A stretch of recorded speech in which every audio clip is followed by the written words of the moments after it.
Welcome to our IDS Talks podcast. Once again, it's Transatlantic Tea Time with my colleagues, Dan Rupprecht and Tim Latulippe. Gentlemen, good afternoon. Good afternoon. I use the term gentleman loosely, but that's only because I notice by my very good hearing that you've got some skateboarders in the background, and we know that all skateboarders are bad news, which probably, Tim, you were a skateboarder as a youth, weren't you? Yeah, you hit that one. You hit that nail on the head. And I probably wasn't any better than these kids sort of hopping around. We were just talking about that, actually. It's good to see it's still a thing, though. I think yo-yos will be back next before we know it. I want to go my old school speed. Jacks. I want to go to the Jacks where you go from onesies to the tensies. Anyway, well, good to see you guys. First, I've got to ask. It looks like you are in the same location. True or false? At a socially distanced, at a socially acceptable distance to our restraining orders against each other. Yeah, I have to be 10 meters away from Dan all of the time, which I enjoy. Yeah, it's a wonderful thing to have in place. Very, very frightening. We're shooting this earlier in the day for here on the East Coast, so I feel good that we've called this our Transatlantic Tea Time, which makes a lot of sense for you guys since you're 5 hours ahead usually. But I actually have my cup here with me, so I feel a little more legit today. There you go. Let's start with this question because we just came off of Memorial Day here in the U.S., which actually was a bank holiday over there for you guys. I should know the answer to this, but please, what is the deal with bank holidays? They make no sense to me. So can you give me the quick overview on bank holidays? I'll take the first step, and I'll let Dan fill in the pieces. But essentially, I mean, a bank holiday is just an English colloquialism for a federal sort of national holiday. It's when you're not on, your bank's closed, your post office is closed. Most offices are closed unless you're a restaurant or pub or that kind of thing. And there's it varies by year, but there's usually 7 or 8 of them every year that are observed or kind of practiced. And in the U.S., you guys have more like 9 of them. So there's actually more of them in the U.S. So for you naysayers, you guys actually have more time off in the U.S. But the bank holiday we just had isn't actually affiliated with anything. I think it might have some old Pentecostal religious thing associated with it, but it's actually just a day off to enjoy the sun. It's the first time we've actually seen the sun in probably 5 months, which is why we're all kind of basting in it right now. But I hope you had a good Memorial Day back in the States, Jonathan. The weather here on the East Coast was really not good. It was, in the 50s and raining much of the weekend until maybe Monday afternoon. Although, Tim, I did get to go to Lime Rock Racetrack and I saw the Trans Am Series race. So that was always fun. It's a great little track, 1.5 miles. That's what I had to do when there was no F1 to watch on Sunday. So I had to. I watched the Le Mans 66 over the weekend, the movie, which is a great movie, by the way. You should check it out. Oh, I'll have to. All right. So we've determined you're at the same location, socially distanced or court-ordered distanced away from each other. We'll let the viewers decide. But where are you? What building is this that the two of you are so gloriously standing in front of? So right behind us is one of the most iconic buildings in London and one of my favorite buildings in the world, actually, which is St. Paul's Cathedral. And it's, very central in London. It's, a couple of blocks away from our offices. So it's a great stroll and have lunch and meet with friends and clients and sort of get outside and experience London.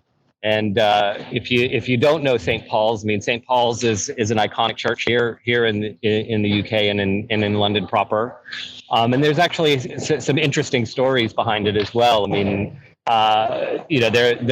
were laws in place that I think still remain in place where certain areas of London cannot be built higher than the dome at St. Paul's Cathedral. And the idea is that you should be able to see St. Paul's as a landmark coming from all directions as you enter into London. It's quite historical. It's been in place for hundreds of years, and again, it's always seen as this sort of central iconic location for the city. And one of my favorite stories around it is actually, if you've ever heard of the saying "steal from Peter to pay Paul." Have you heard that before? Taking from Peter to pay Paul. That actually is derived from the building of St. Paul's Cathedral. There's another cathedral closer to the Parliament called St. Peter's, and they would steal from the gatherings at St. Peter's to pay for Paul, to build St. Paul's. So that's where the saying "take from Peter to pay for Paul" comes from. Interesting. Look at that. I also just showed you a bit. I couldn't flip it easily, but you can see one of my old office buildings at Cheese Grater. You can Google it if you want, but these buildings have very funny shapes. One, because it's kind of an iconic London thing to do, have sort of ugly looking skyscrapers. But they can't build a normal building here. No, they can't. But I'm also told that they have to be designed that way, so you can still see St. Paul's Cathedral from certain directions. You can't engineer something that obstructs the view. Interesting.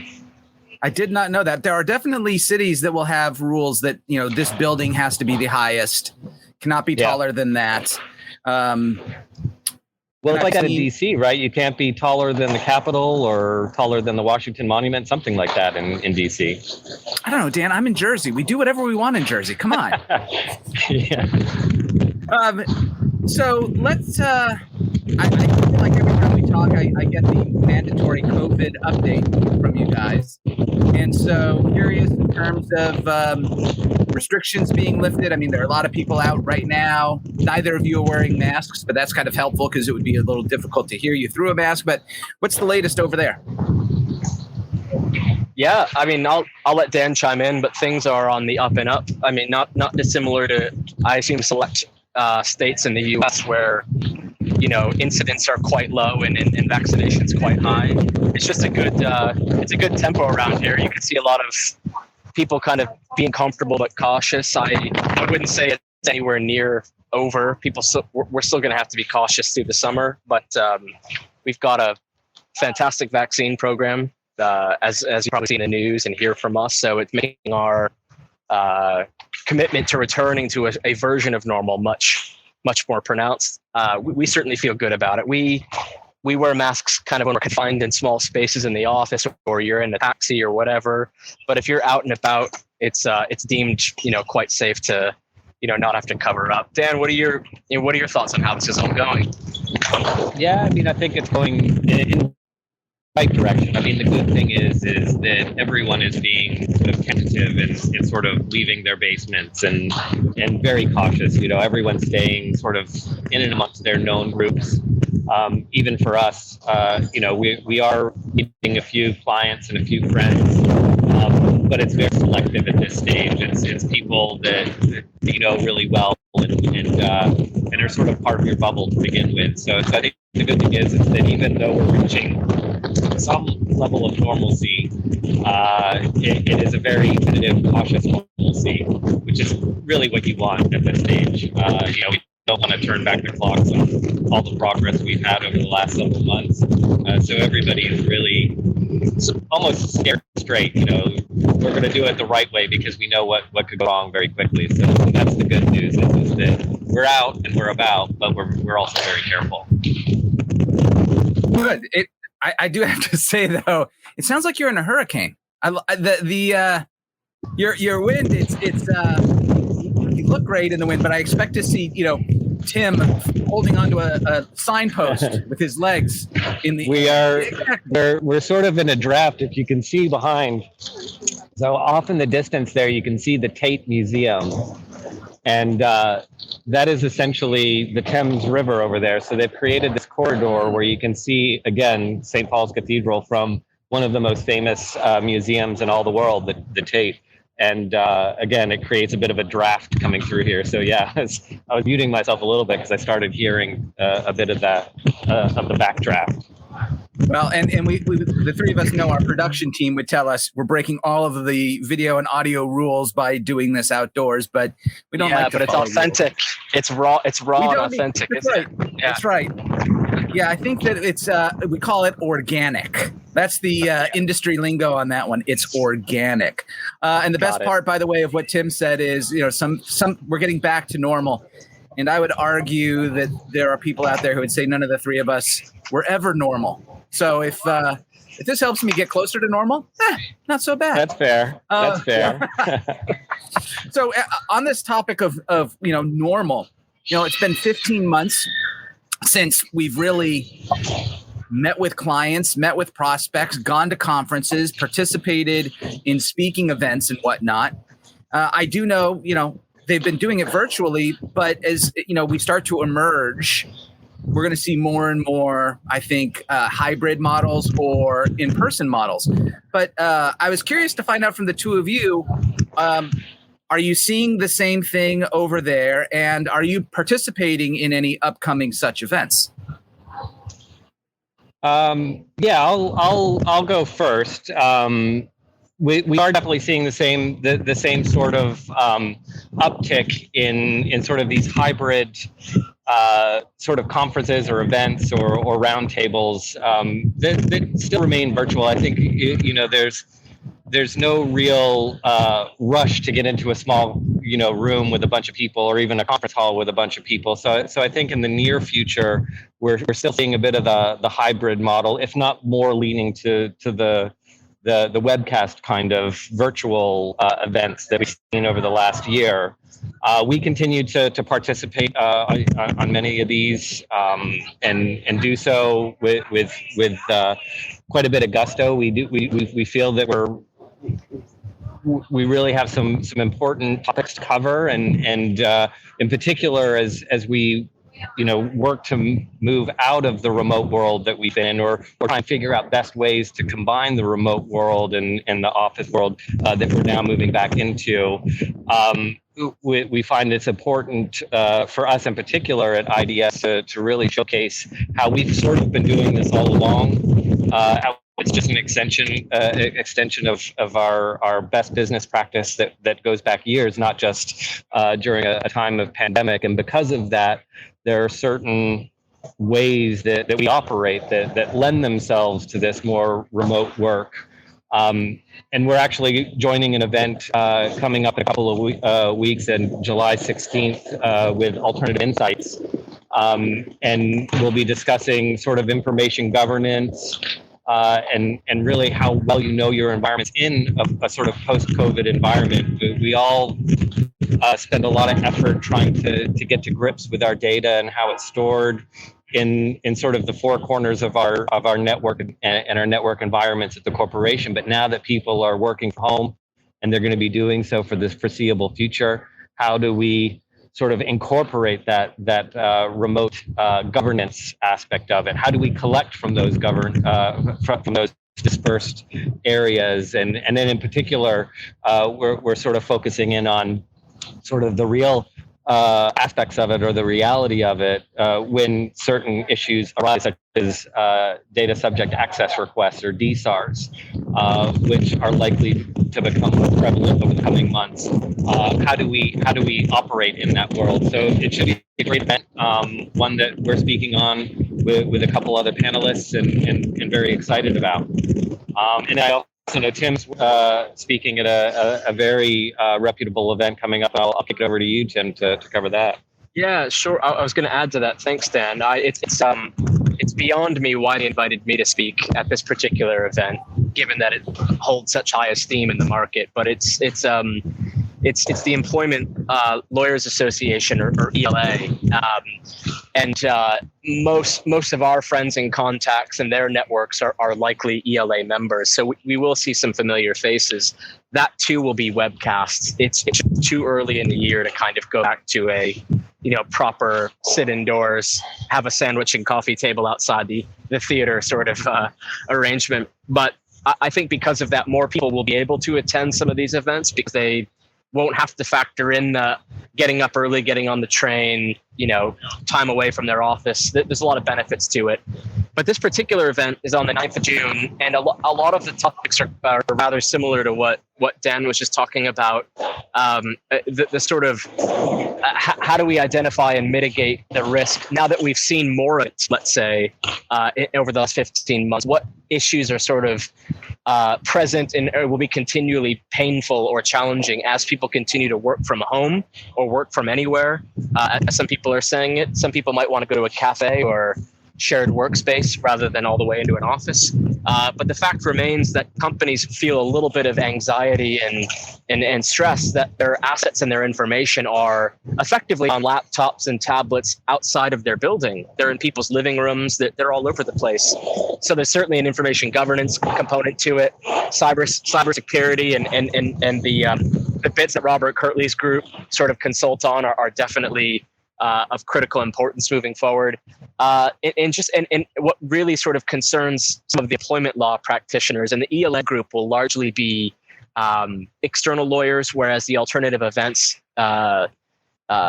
piece later in June is going to be mostly an in-house contingent. So similar topics, different audiences, but a lot of their concerns kind of marry up in the fact that they're worried about employee monitoring, whether they're doing it intentionally or unintentionally. This sort of work from home, keeping everyone synced up with Teams and webcams on all the time. Beyond the sort of KPI measuring of employees, are they being watched in a way that violates their rights, depending on the jurisdiction they're in? If something pops off, there's a legitimate need for an investigation into X, Y, or Z. Is it the theft of data, breach of covenants, putting staff, things that contentious employment lawyers tend to deal with? How much more painful is this while people are in their flats or their homes versus being in the office to deal with it? And the answer is it's always going to be more difficult, but it's good to have the community talk it out, because we as a team have dealt with this for years pre-pandemic, just for economic purposes of economic sensibilities, just not putting people on trains and planes to go get a phone or a laptop collected. So we've had workarounds for this kind of thing for some time, and it's good to sort of bring that experience to bear in the newer framework. Let me ask you guys this question: do you anticipate additional challenges since people are working from home? Perhaps you're working on your laptop, and your son or daughter or spouse, significant other, friend comes over and says, "Oh, I just need to log on for 5 minutes. I just need to go do this for 5 minutes." And now your work device is being used not just for a personal reason, perhaps within your family, but even outside of your family. Is this something that employers are thinking about, should be thinking about, something that's going to be addressed at these conferences? Yeah, absolutely. All of the above. I think that we've spoken about this ad nauseum for years when advising corporates on best practices and bring your own device policies. Have always been a source of contention in large scale investigations, and those lines have been blurring for quite some time now. I mean, I know, in particular on some of the large scale investigations that I've worked on over the years in the antitrust competition space, a lot of activity, especially in sort of cartel or abuse cases, have happened in chat rooms and through your handheld devices. And the reality is for a number of years now, people have been using their smartphones for both work and personal sort of interactions and ways of communication. So the expectation has for some time started to lean in the direction of the authorities and regulators saying, well, we have a right to the information that's on that device because you've used it for work purposes, or you've used it as a tool to engage in these types of activities, and as such, they become part of the purview of our investigation. I think what we're seeing now with the remote world and people working at home will be an extension of that same view. The reality is that we may have personal computers that we log into very quickly for work. We may have iPads and different devices that we're sort of engaging, perhaps in a WhatsApp room or in some way with people at work or colleagues at competitor establishments.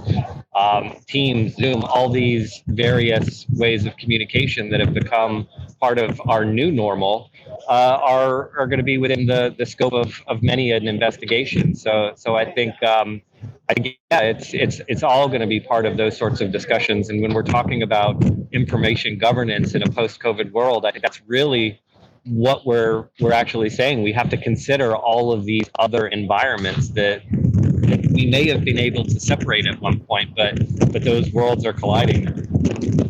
Yeah, interesting. Well, I'm going to give you guys 2 bits of homework for before our next Transatlantic Tea Time. The first is, I think, Tim, you're going to be participating in the first conference. So sharing the top 3 takeaways that you came away with. And I used number 3. I had a CEO I used to work with. He believed in the number or power of 3. So if you went on a meeting, you should really have no more than 3 agenda items. If you're going to have a slide, try not to have anything more than 3 bullet points. So 3 top takeaways. And Dan, for you, I know you're a huge skateboarder and you're a big fan of the Ollie. So I think that you need to work on your Ollie skills. Maybe you can demonstrate some of those for us as well. So I went on a bike ride with my daughters. Well, almost all we're always going out on these bike rides, and I decided to show off to my 7-year-old and see if I could still pull off a wheelie and try and sort of do a wheelie down the road a little bit. Of course, I'm 47 years old and should be doing nothing of the sort, and proceeded to essentially land the bike and then go over the bars and land straight basically on my face. To which my 7-year-old just started bawling, crying because she thought I killed myself. So I'm pretty sure that the ollies might not happen, but I'll do my best. The only upsetting thing about that story is that it isn't on video. That would have been classic. Well, gents, I appreciate you taking the time this afternoon for you, this morning for me, for us to have another one of our Transatlantic Tea Times.